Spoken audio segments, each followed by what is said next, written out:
CNBC-TV18, embarking on a quarter century of excellence.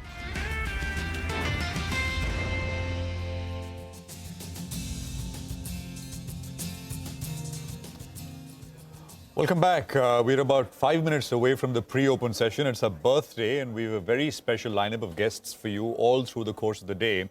I caught up with Naren.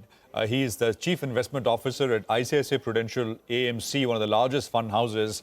Naren, of course, is a steadfast value investor.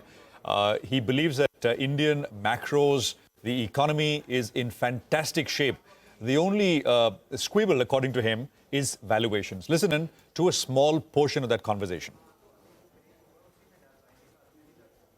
India is in a fantastic place, except that Indian valuations are completely different from the rest of the world. Right. If you look at it, that valuation expansion has continuously happened. Right. That's all. But Right. otherwise, if you look at it just from the point of view of outlook, I think there is nothing to say that there's any better country than India. Right. All the other countries have serious challenges Right. in one form or the other, Right. whereas India doesn't have those challenges. Okay, so let's narrow it down.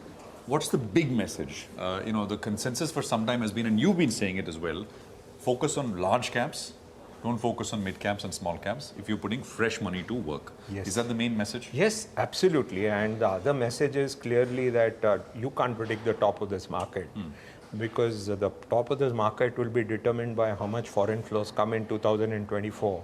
It can't be predicted by local flows because local flows have been very good over the last 2 years. They've taken markets to where they are without foreign flows.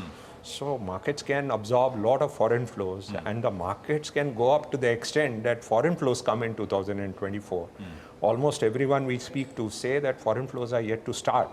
So if they come in a big way, you can have a much bigger move and that will be obviously more large capish.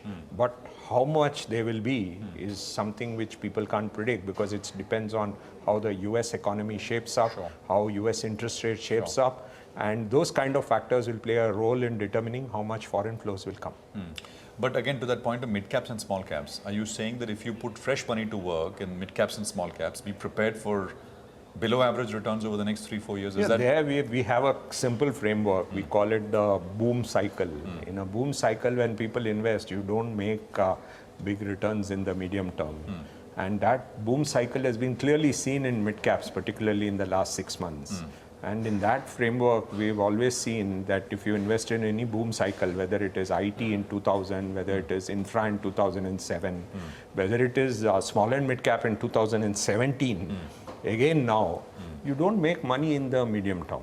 You will make money in the long term, but you won't make money in the medium. So what is the thing to do for people who are watching for inflows into equity funds has been extremely strong.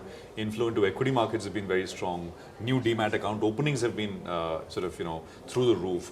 But where should investors put money, fresh money in? So I think, at all-time high, all-time caution is required.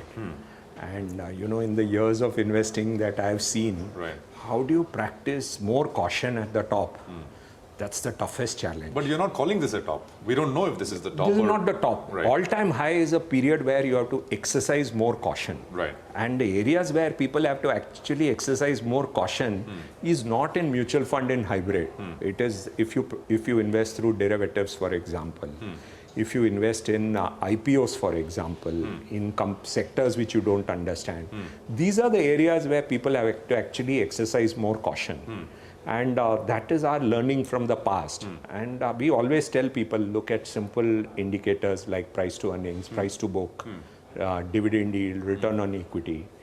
If you're able to identify these things more clearly in a stock, you're in a safer company. Otherwise, you have to do much deeper work on that company to decide whether to invest or not to invest.